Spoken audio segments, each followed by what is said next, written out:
as we all know in this House, is through dialogue. And in that regard, we all have the ability to lead the way by example. Let's go to Stephen Farris. Stephen. Thank you, Mr. Speaker, and I join with colleagues in expressing full solidarity for the police officer affected this week, and it's important that we always remain united in opposing terrorism.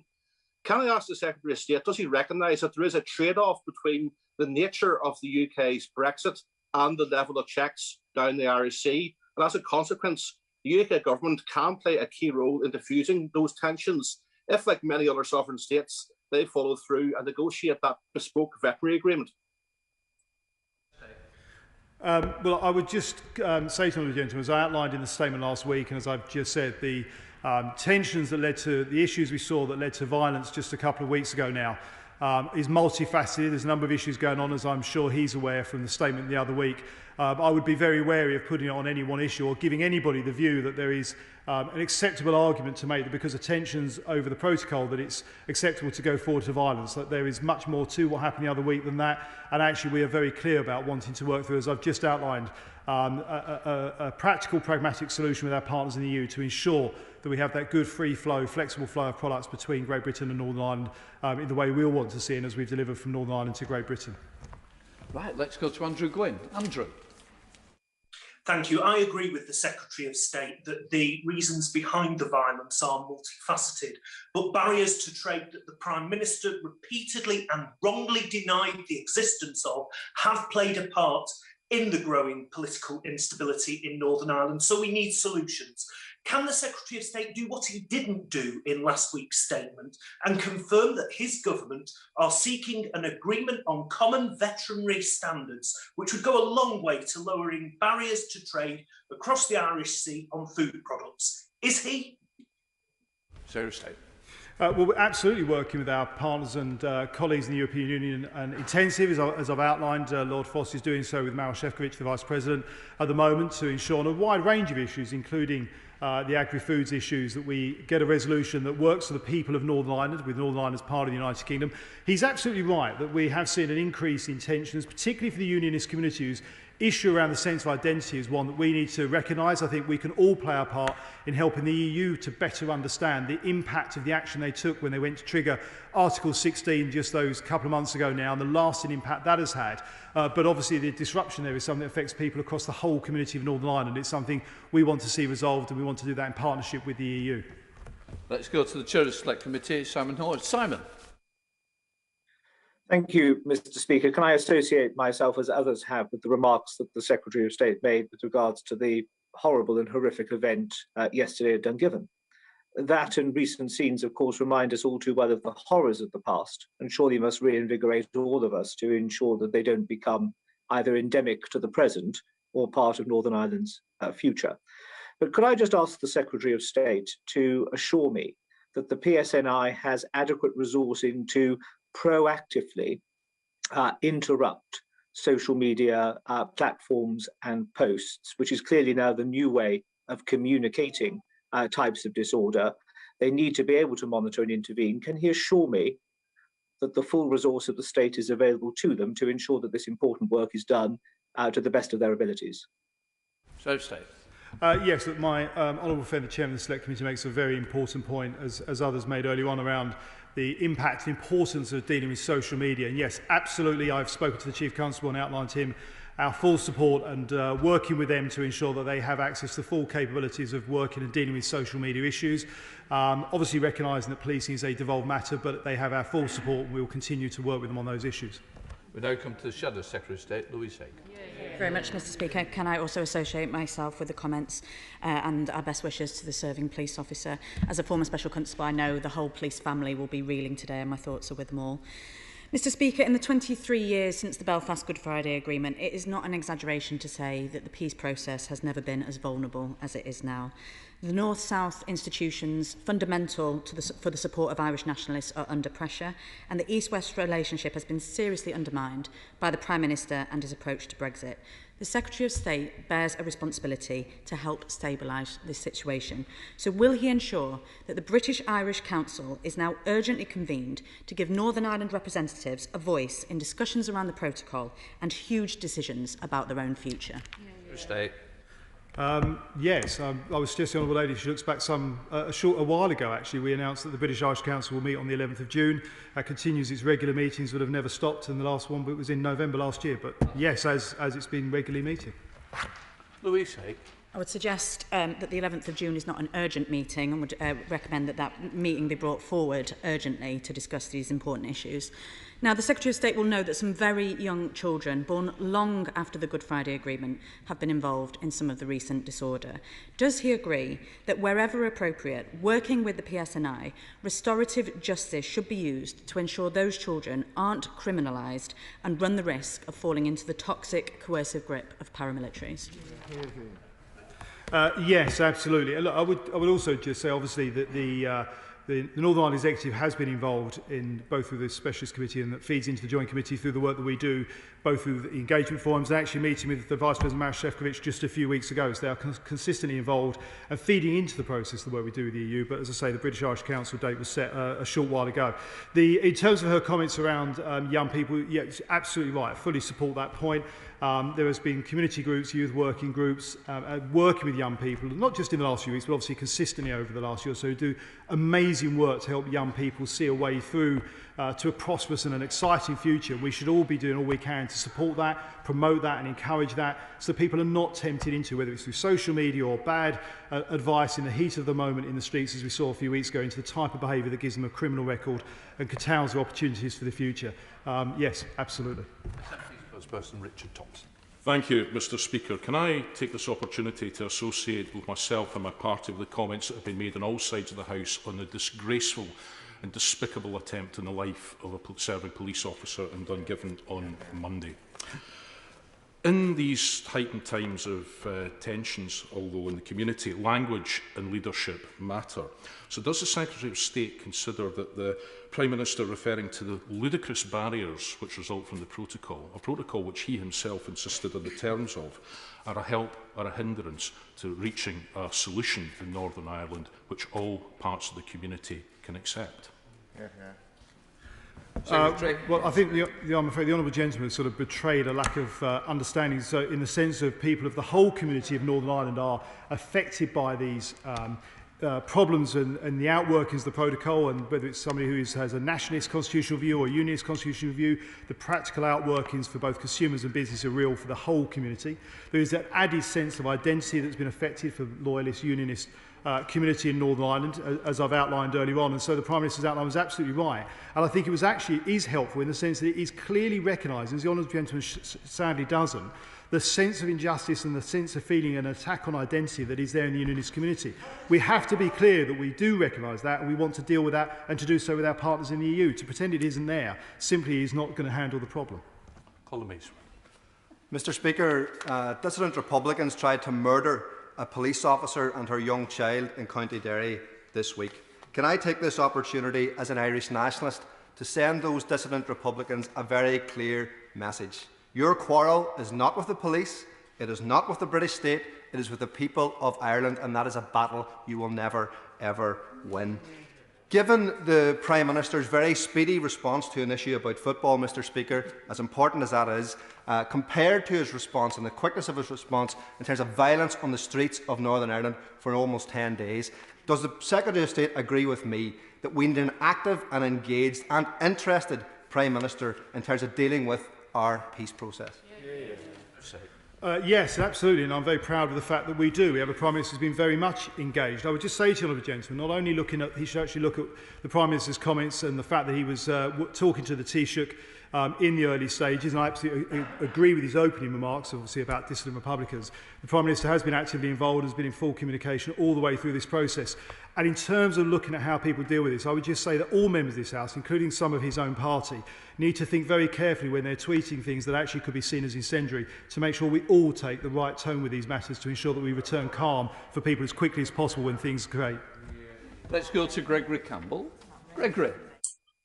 Thank you, Mr Speaker. Having spoken to my constituent yesterday, who was the subject of such a disgraceful attack, I can tell the House that the victim and her family deeply appreciate the unanimous support, and the wider community in County Londonderry does as well. The Secretary of State has indicated his concern about the rising tensions.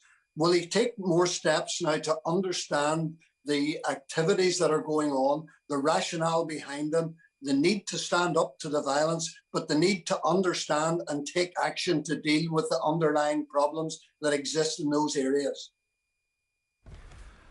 Yes, I think the honourable gentleman actually alludes to a wider issue that the previous question actually raised in a statement last week quite rightly as well, is that there is a multifaceted set of issues that came together over the last few weeks, and we should not allow ourselves to miss out on the fact that it is important and highlights why we've got to do more work to ensure that as we are levelling up and building back better across the United Kingdom, that reaches all communities and all communities can benefit, see opportunity, see growth and really have a better opportunity for a better and a brighter future. Substantive question to Minister Walker. Thank you, Mr. Speaker. The UK Government fully supports the excellent work of the PSNI, and I'd like to thank all the officers involved in keeping people safe during the recent unrest and send my best wishes to those who were injured, as well as associating myself with the remarks we've heard across this House today about the appalling and cowardly act in Dungiven. Policing in Northern Ireland and police funding are primarily devolved matters. I welcome the further funding allocated to the PSNI by the Executive, which provides the PSNI with an additional £12.3 million for staffing. But the PSNI allocate their funding, how they allocate their funding is an operational matter for the Chief Constable in consultation with the Northern Ireland Policing Board. Right. Matt Weston. Matt. Thank you, Mr. Speaker. The Minister will know that 7,500 officers was a core commitment of New Decade, New Approach. Given the vital importance of neighbourhood policing in tackling disorder, what steps will the government take to ensure that commitment is met? Minister.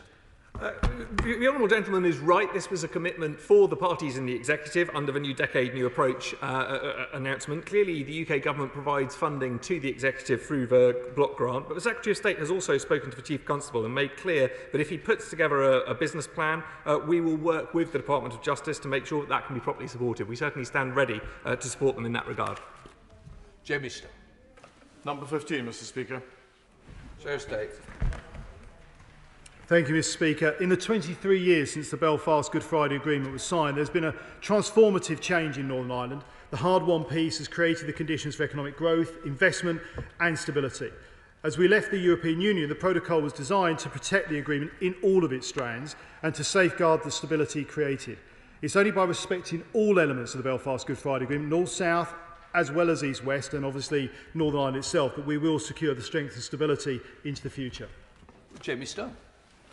Mr. Speaker, my good friend, the late Charles Kennedy, attended Le Harbour High School and Glasgow University. He went on to represent the Highland constituency with distinction for many years. The fact that he was a Roman Catholic was neither here nor there. I would say that Charles Kennedy was an excellent example of integrated education. Could I ask the Secretary of State, what more can the UK Government do to assist the Northern Ireland Assembly, the Northern Ireland Government, in getting integrated education and reaping the benefits from it, getting that going in the province? The honourable gentleman makes a very important and powerful point, which I absolutely agree with. I think one of the things from the Belfast Good Friday Agreement that hasn't managed to be delivered on enough is integrated education. It is something I'm absolutely determined to do all we can to support the Executive to take that forward. Obviously, education is devolved. As I've outlined in the New Deal package of money, it's an area I'm very focused on. I want to work with the Executive to take integrated education forward over the period ahead for the benefit of the long-term stability and peace and prosperity of people in Northern Ireland.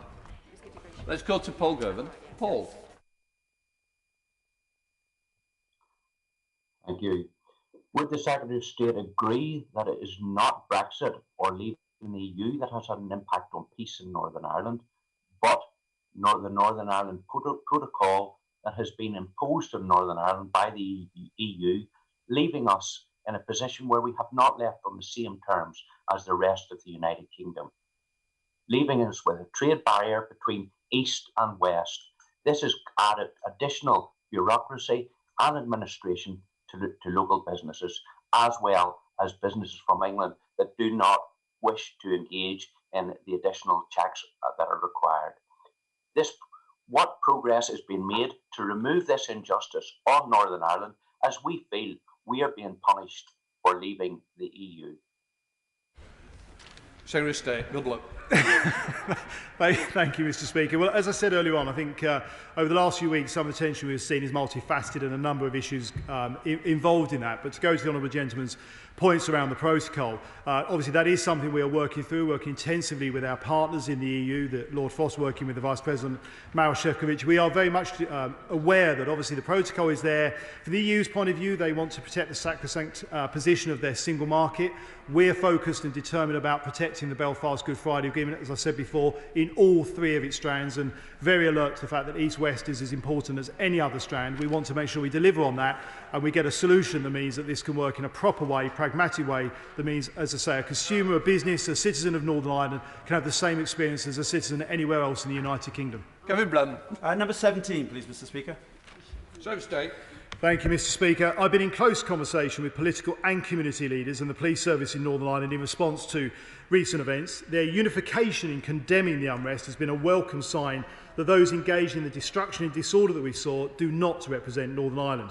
We as a government will continue to engage with stakeholders across the whole community in Northern Ireland to find solutions that work for everybody and to ensure that we're always clear that the right way to express concerns is through dialogue, engagement and the democratic process, never violence. Kevin Blunt. He's right, dialogue is important and intergovernment relations are important between the UK and Ireland. It's a vital part of upholding the Belfast Good Friday Agreement and managing tension that leads on to disorder. So why has the Intergovernmental Conference never met under this Prime Minister?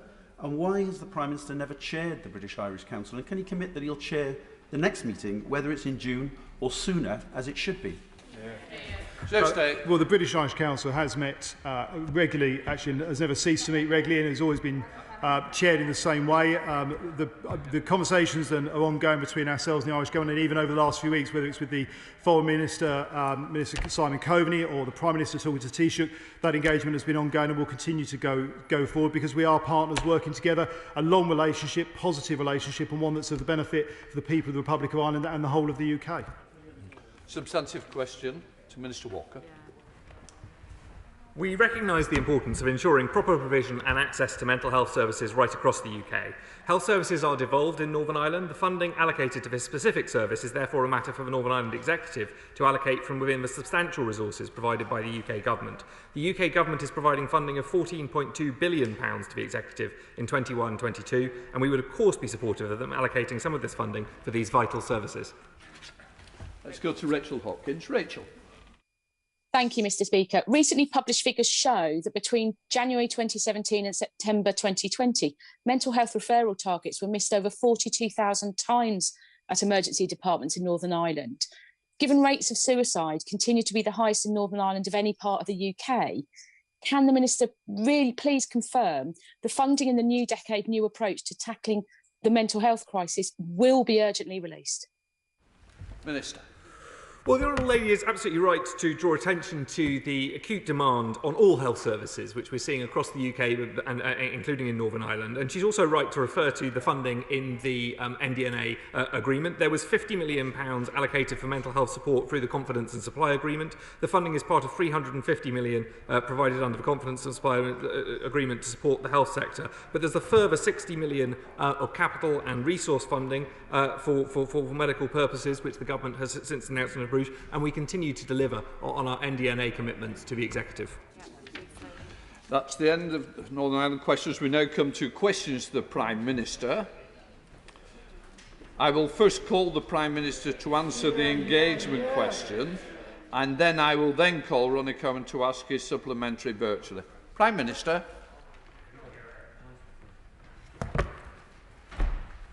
Thank you, Mr. Speaker. I know that the whole House will want to join me in sending our very best wishes to Her Majesty the Queen on her 95th birthday. Mr. Speaker, last night's verdict in Minneapolis delivered justice for the family and friends of George Floyd, and I know that the thoughts of the whole House remain with them.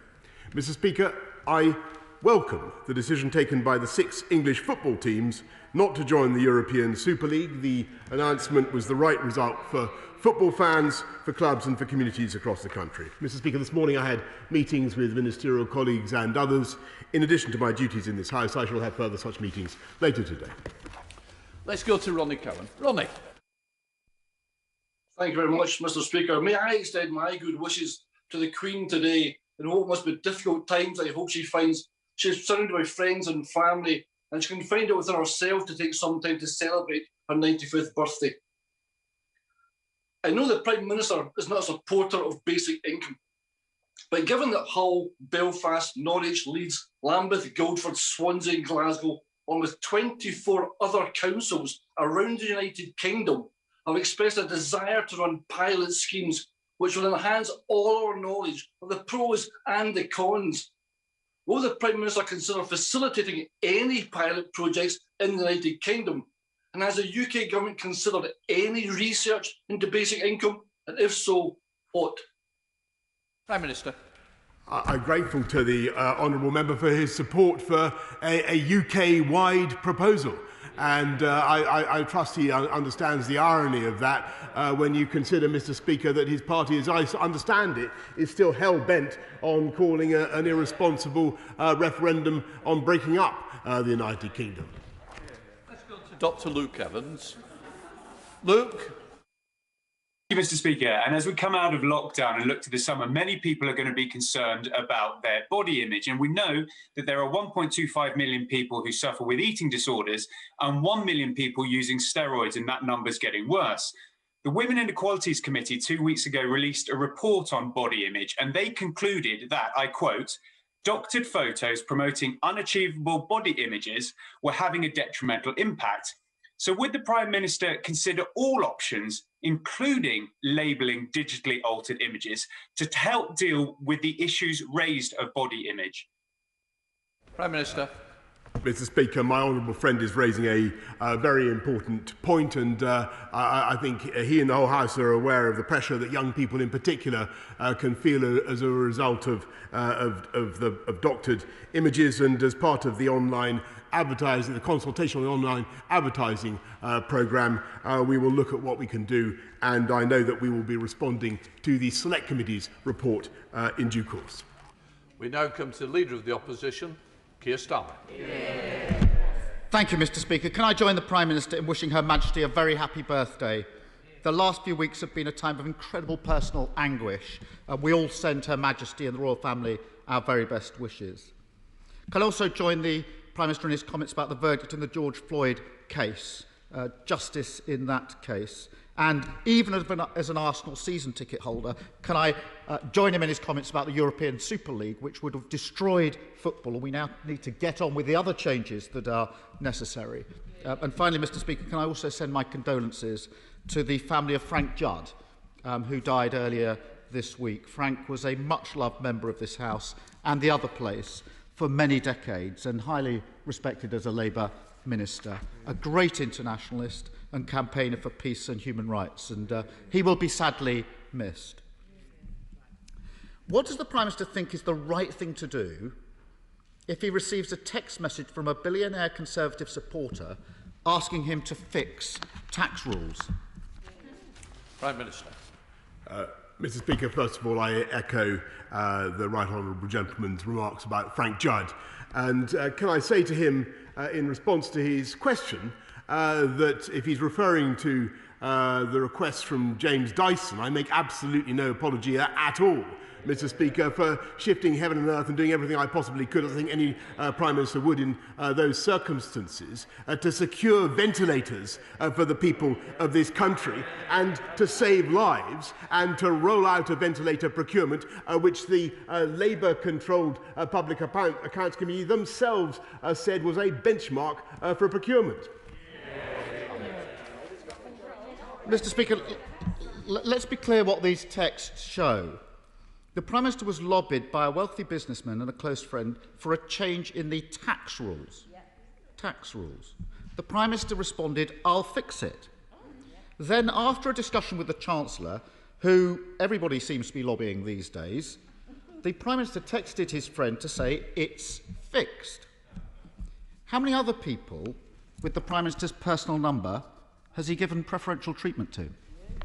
Prime Minister. Mr. Speaker, I recall the Right Honourable Gentleman at the time saying that we should do everything that we could to get more ventilators, and indeed he congratulated the rollout of the ventilator. He said that well done to everybody involved for the ventilator challenge. And I just remind the House what we were facing in March last year, Mr. Speaker, which was that we had a new virus which was capable of killing people in ways that we didn't understand. The only way to help them in extremis was to intubate them and put them on ventilation. We had 9,000 ventilators in this country, Mr. Speaker. We secured 22,000 as a result of that ventilator challenge. I think it was entirely the right thing to do, to work with all potential makers of ventilators at that time, Mr. Speaker. And by the way, so does the former leader of the Labour Party, a man to whom I think he should listen, Tony Blair. Keir Starmer. Mr. Speaker, I'm surprised the Prime Minister brings up former leaders, since it's his former leader, his friend, I think, Dave, who's at the heart of much of this. And I acknowledge thousands of businesses stepped up during the pandemic. That was a good thing, and we celebrate that. The difference is they didn't all have the chance to text the Prime Minister, ask him to fix the tax situation in exchange for doing that. That's the difference. At the heart of this scandal are people's jobs and wasted taxpayers' money. Take, for example, the thousands of jobs at Liberty Steel that are on the line, in Hartlepool, in Rotherham and elsewhere, following the collapse of Greensill Capital. The Prime Minister hasn't fixed that. In fact, he's done nothing to help steelworkers. Is it now, quite literally, one rule for those that have got the Prime Minister's phone number, another for everybody else? Prime Minister. Mr. Speaker, he calls it a scandal. He voted for the changes that we brought in. Our ventilator, he called our ventilator challenge an outstanding success, and I think he was completely right. This is a government that gets on and delivers for people in distress and delivers on the people's priorities. And yes, of course, I'm concerned for the families of steelworkers up and down the country. That's why the Business Secretary has been meeting with the unions and with the management of Liberty Steel repeatedly over the last few days. But we believe in British Steel, Mr. Speaker. It was under the last Labour government that jobs in steel fell by more than 50% and output fell by more than 50%. We've now got a 5 million tonne pipeline of British Steel with our massive infrastructure investments, and we intend to use our new freedoms under Brexit to make sure that procurement goes to British companies, Mr. Speaker. Keir Starmer. Well, he says we believe in British Steel. Well, do something. I have to say to the Prime Minister, steel workers waking up this morning will find it deeply offensive to hear the Prime Minister boasting to his friends that he's the First Lord of the Treasury and we can give you the backing we need. He won't give the steelworkers the backing that they need. Mr. Speaker, this shows once again that favours, privileged access, tax breaks for mates, they're the main currency of this Conservative government. And if that's not the case, Prime Minister, can the Prime Minister tell me if one of the 3 million self-employed people who've been excluded from government support for over a year and now face bankruptcy, if they text the Prime Minister to ask for a tax break so they can survive, would he change the rules for them too? Prime Minister. Mr. Speaker, we've given, this government, I should say, has supported the self-employed with more than £14 billion throughout the pandemic, and that's as part of a vast package of support for jobs and livelihoods across the country. We continue to do everything it takes, and I think that he should take back what he said about the ventilator challenge. He attacks the ventilator challenge now. Our efforts to get more ventilators at a very, very difficult time for this country. In the same way, Mr. Speaker, by the way, in which he opportunistically attacked the vaccine task force at a critical moment, which he will recall. Mr. Speaker, we take the tough decisions that are necessary to protect the people of this country and get things done. Mr. Speaker, if I had to correct the Prime Minister for everything he gets wrong, I'd be here all day. I take it that's a no as an answer to the question in relation to the 3 million. And there we have it.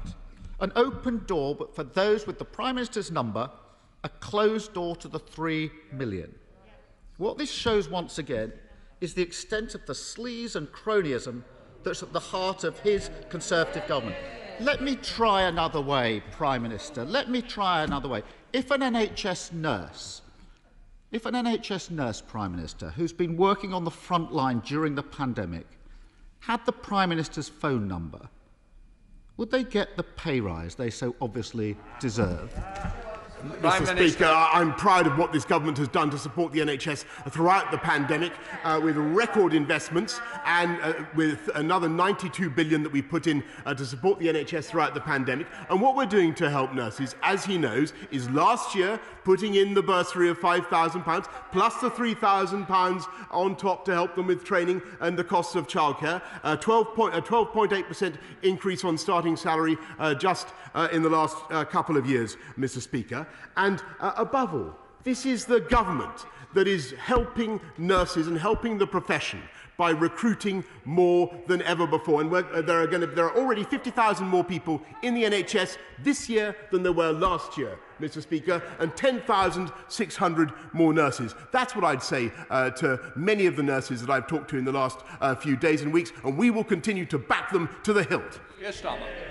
If the Prime Minister had been talking to the NHS frontline, he'd know just how insulted they are by his pay cut after everything they've put in the last year. They didn't get a text from the Prime Minister. They got a kick in the teeth.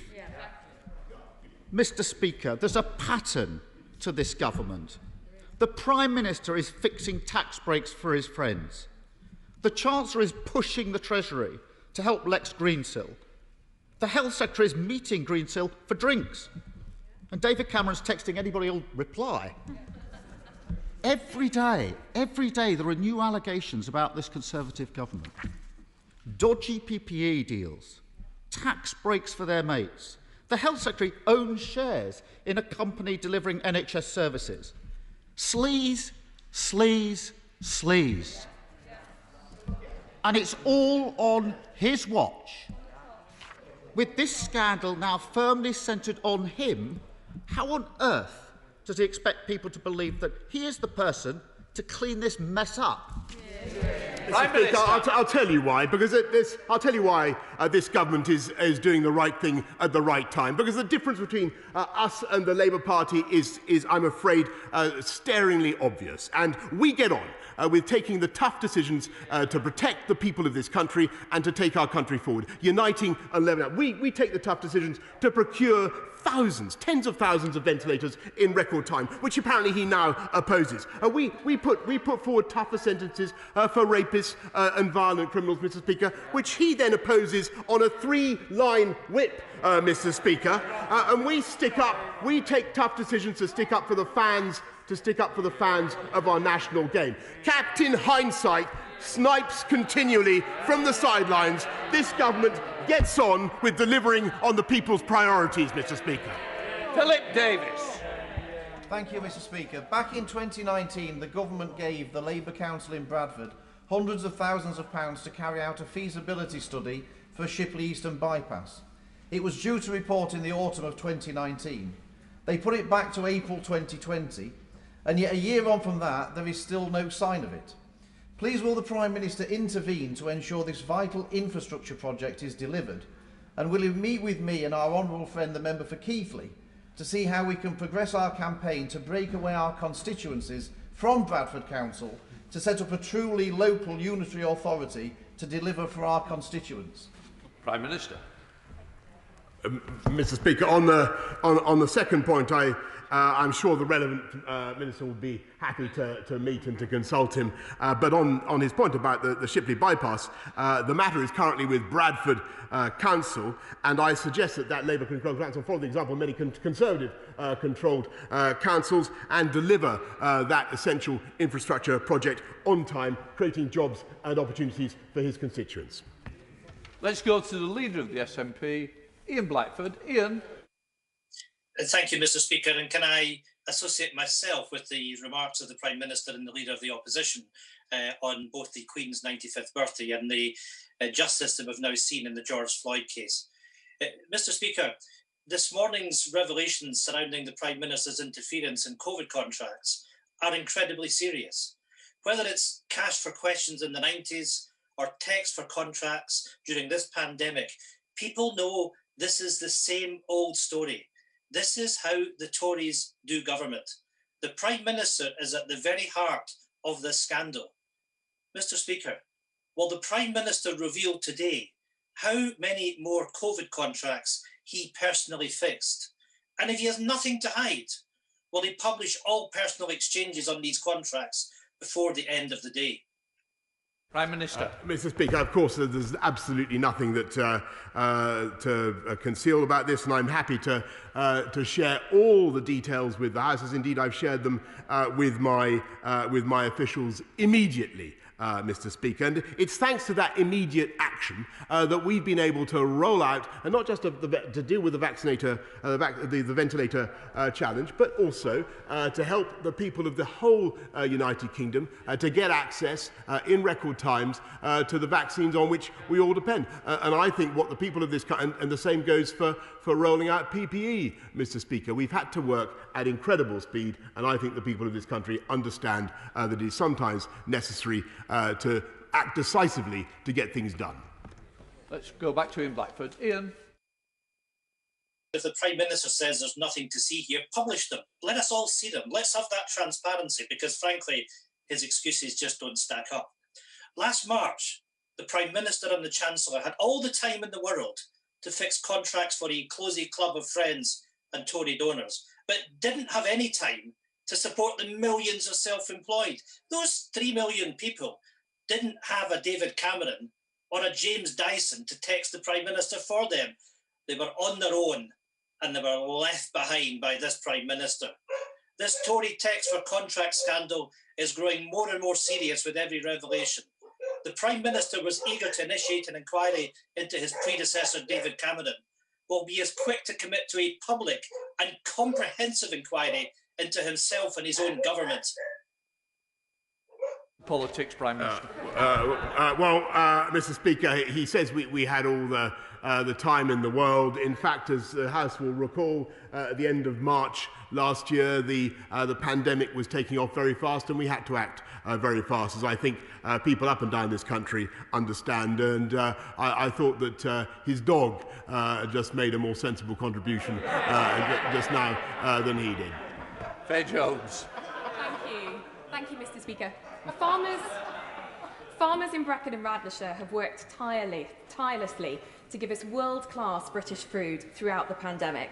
In return, the Welsh Labour and Liberal Democrat government have given them a slap in the face with their nitrate vulnerable zone policy, which will do nothing for water quality and ignores the water companies dumping thousands of tonnes of sewage into our rivers. Mr. Speaker, does the Prime Minister agree with me that this demonstrates Welsh Labour's absolute contempt for rural areas like mine? Yes, she is entirely right, Mr. Speaker, because agriculture is, of course, devolved in Wales, and if people want to send a clear signal and they want change in the way farmers are treated in Wales, and I hope they will vote Conservative in the Welsh Assembly elections in just 2 weeks' time and vote for a party that actually champions agriculture and believes in it. Let's go to Sir Geoffrey Donaldson. Sir Geoffrey. Prime Minister, I was proud to put on the uniform of the Crown and to serve with tens of thousands of men and women from our armed forces and our police in protecting the entire community in Northern Ireland from the ravages of terrorism during our troubled past. The Prime Minister gave a commitment in his election manifesto to introduce legislation to protect those men and women from vexatious prosecutions. Will the Prime Minister stand by and honour that commitment? Prime Minister.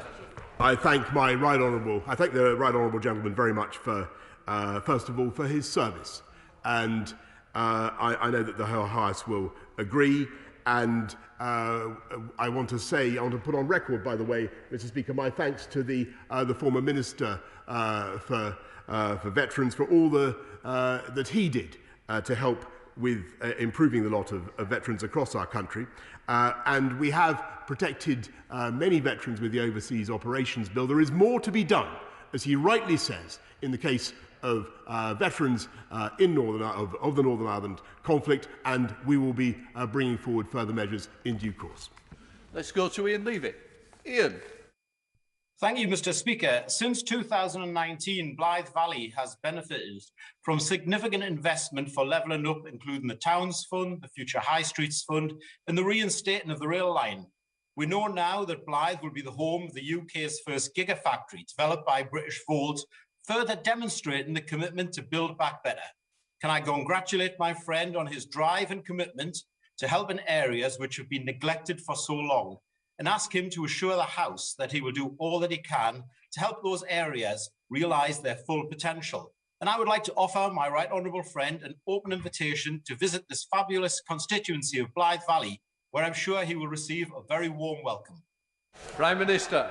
I thank my honourable friend very much, and it was only lately that he and I stood on the seafront of Blythe, and we looked out at some of the incredible wind farms and just the harbingers, the prelude of the huge Dogger Bank wind farms that are going to be built in the North Sea. I'm delighted that a gigafactory for batteries is being established in Blythe Valley, and thanks to his help and his leadership, we are seeing Blythe Valley and many other parts of the North East at the forefront of the green industrial revolution, delivering high-wage and high-skilled jobs across our country.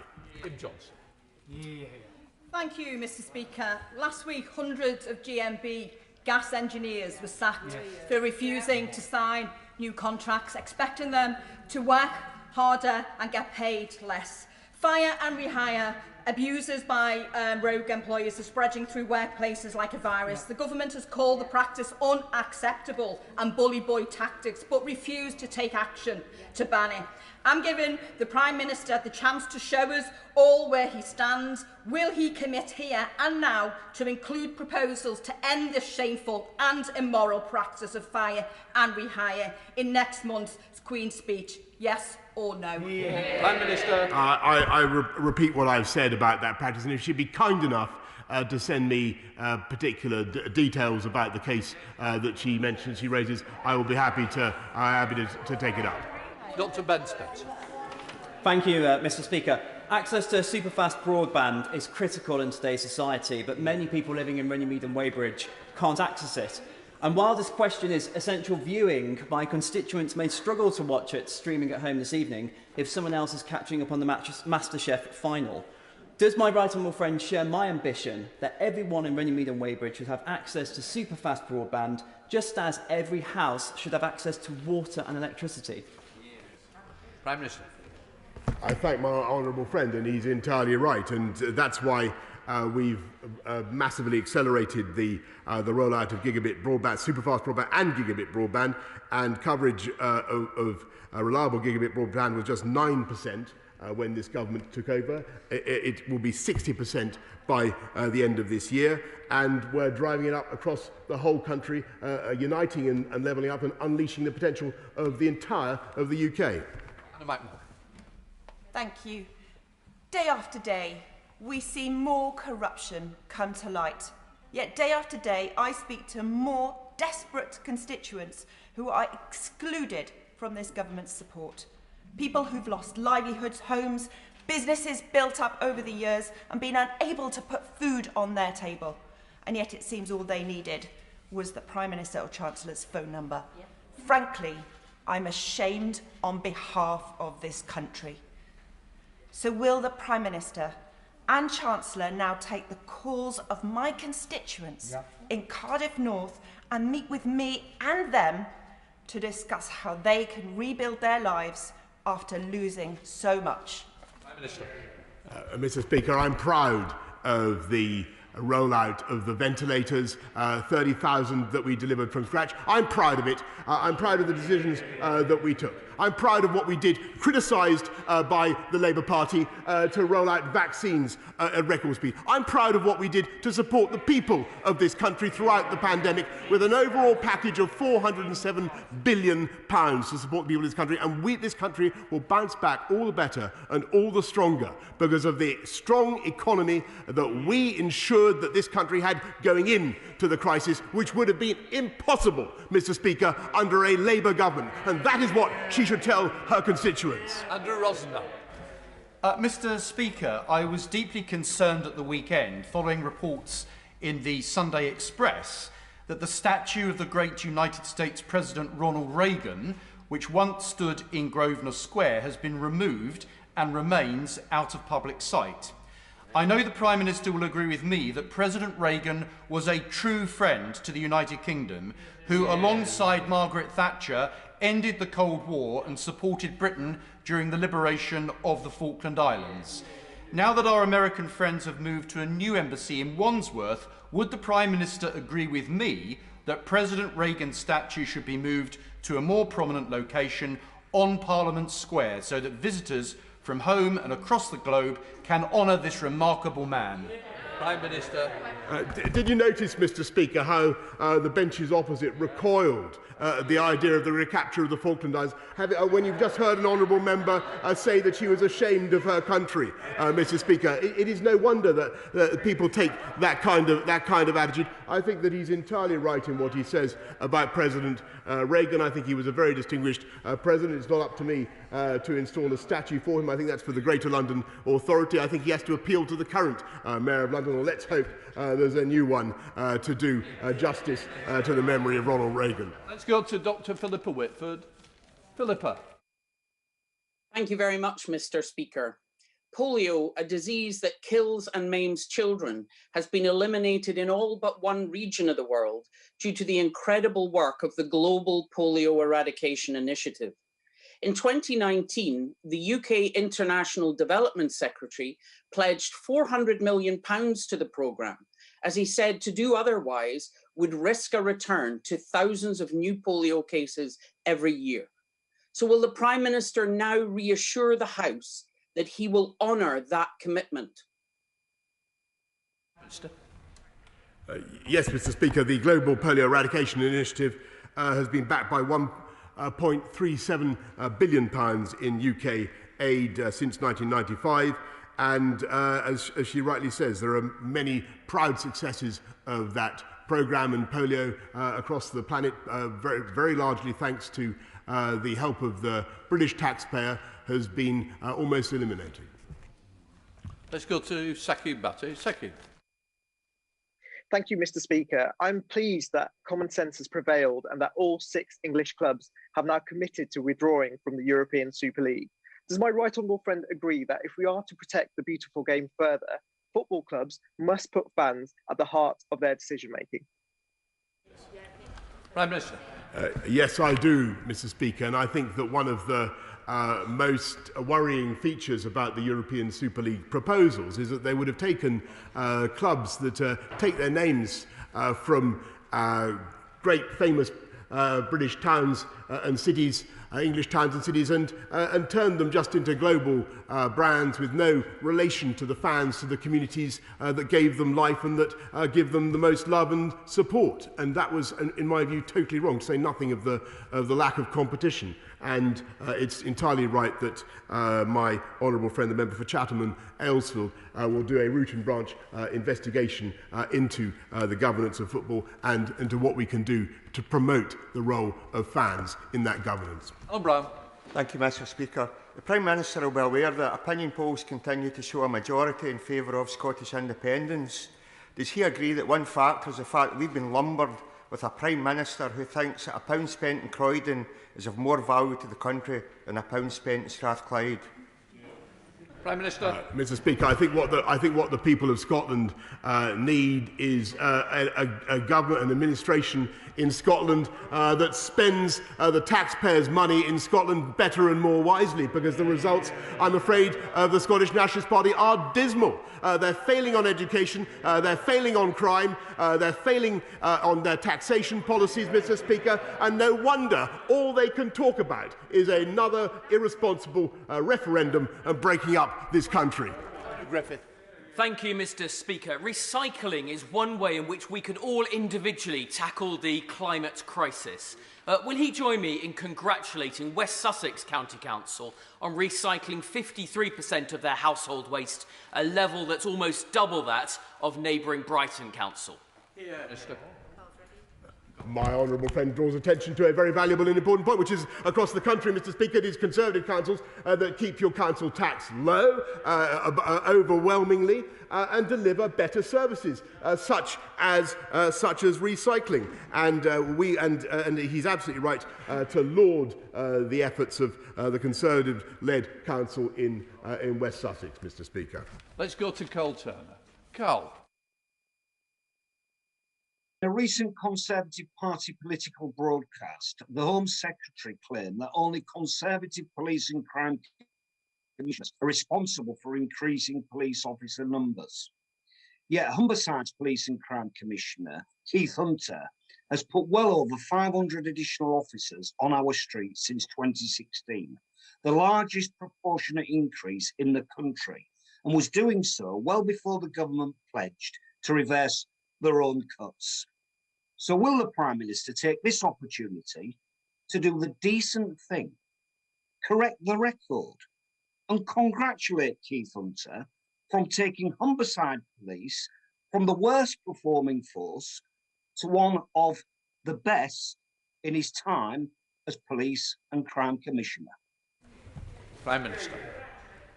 Mr. Speaker, I'm afraid I don't wish to be to sound like a stickler for accuracy here, Mr. Speaker. But since becoming Humberside's PCC, which is my normal position, Mr. Speaker, as you know, since becoming Humberside's PCC in 2016, the force has recruited 434 officers. Of these, 129 have been recruited as part of the government's 20,000 drive. And Mr. Hunter himself praised the government's police recruitment strategy, saying the government's target had lifted officer numbers in Humberside above 2,000. So I think it'd be fair to say that Mr. Hunter's efforts, however laudable they may be, would have been impossible without the determination of this government to recruit more police officers and put them out on the street. Mitchell. Thank you, Mr. Speaker. When my right honourable friend visited the West Midlands earlier this week to meet with our brilliant Mayor Andy Street, was he aware that the Mayor has increased by sevenfold the investment in transport, and we now have 108 new shiny carriages for the cross-city line? What advice does my right honourable friend have for my constituents in the royal town of Sutton Coldfield on May the 6th? Ball's on the penalty spot. Come on, Frank. Mr. Speaker, and not only is he rolling out 50 new stations, Mr. Speaker, but 150 miles more of track, linking up communities across the West Midlands, delivering job opportunities, delivering growth, delivering hope for the West Midlands, and that's why I think the people of the West Midlands should vote for another term for Mayor Andy Street. Let's bring in the goalkeeper, John Speller. I shall decline that invitation as a West Midlands voter. But the Prime Minister earlier said he would use new freedoms to ensure that they buy British steel. And over the last year, the difficulties with PPE provision and vaccine production has demonstrated very clearly the risk of neglecting British production capacity, let alone the impact on the prosperity and levelling up agendas. So, Prime Minister, will you now instruct government ministers, civil servants and other public bodies that when purchasing goods and services, they must buy British first? Prime Minister. Yes, of course, Mr. Speaker, and look at what we're achieving. Because since the PPE crisis began, since the pandemic began, we've turned things round. We've procured 32 billion items of PPE, and 85% of it can now be made in this country, which was completely impossible before the pandemic began. Look at what's happening on vaccines, where we've got the Valneva factory in Scotland. We've got Novavax in Teesside, which is going to be absolutely indispensable for our future success, and those investments will not only help us to protect our country against pandemics for the future, they will help us to drive jobs and prosperity for the long term across the whole of the UK. Order. I would like to update the House on some news from the House of Lords. I'm informed that Lord McFall of Elcreath, has been successfully elected to the position of Lord Speaker.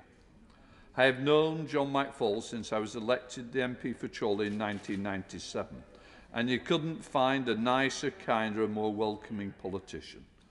Not only was he an extremely hard-working constituency MP, he played leading roles as chairman of the Commons Treasury Select Committee in holding the banking sector to account following the financial crash of 2008 and 9, and for the past 5 years he's served with distinction as Senior Deputy Speaker of the House of Lords, demonstrating a zeal for impartiality, fair-mindedness. I believe that his collaborative style and experience has proved that he will be an exceptionally well qualified to take over the duties as Lord Speaker. Having already worked closely with John on issues such as security, I relish the chance to do so again on the matters that cut across both Houses of Parliament. May I send congratulations on behalf of the whole House, and I also want to send my best wishes to Lord Fowler, who has been the Lord Speaker, and I wish Lord Fowler, Norman, well in the next stage of his illustrious career that we know well. So I just wanted to inform the House. Point of order. Point of order has come after. Oh, sorry. Yep. Sorry. Nick Smith. Point of order, Nick Smith. Thank you, Mr. Speaker. I have constituents at Liberty Steel, and I've been trying to make sense of its financial relationship with Greensill Capital. I've raised the issue of lobbying with the Chancellor of the Duchy of Lancaster and asked him about possible contact with the former Prime Minister David Cameron. I've asked the same of the Governor at the Bank of England. Now, in answer to my named day parliamentary question of the 29th of March is long overdue. Mr. Speaker, can you please advise on how ministers should respond in a timely way to reasonable questions asked by members of this House? Can I first of all thank the honourable member for giving me notice of his point of order. All honourable members are entitled to expect a timely response to their parliamentary question. In this case, those on the Treasury front bench will have heard the point of order, and I am sure that the matter will now be looked into. If the honourable member does not receive a response to his question, he might wish to talk to the table office about ways to pursue this matter. But I would point out, and quite strongly, that we are talking about people's lives, communities, and I would expect that ministers take seriously the role and the duty they have to members of Parliament who have been elected for those constituencies. Whatever political side, MPs quite rightly deserve the answer to questions. There is no reason for them not to answer timely. So I hope the message goes clearly across to the bench. Point of order, Colin Eastwood. Speaker, during Northern Ireland questions, the Secretary of State accused members of my party of making incendiary remarks on Twitter. He should know by now that words in this chamber have an implication on the streets. We've seen it too many times. As someone who's been sitting in his ivory tower during all this trouble, when the rest of us were on the street toe-to-toe with the men of violence, will you ask him to come to this House and clarify his remarks, please, Mr. Speaker? Can I say, it's no point of order for the Chair, but what I can assure the member is it's now on the record, and certainly his point will have been heard. Thank you. Right, I am now suspending the House for 3 minutes to enable the necessary arrangements for the next business to be made. Order.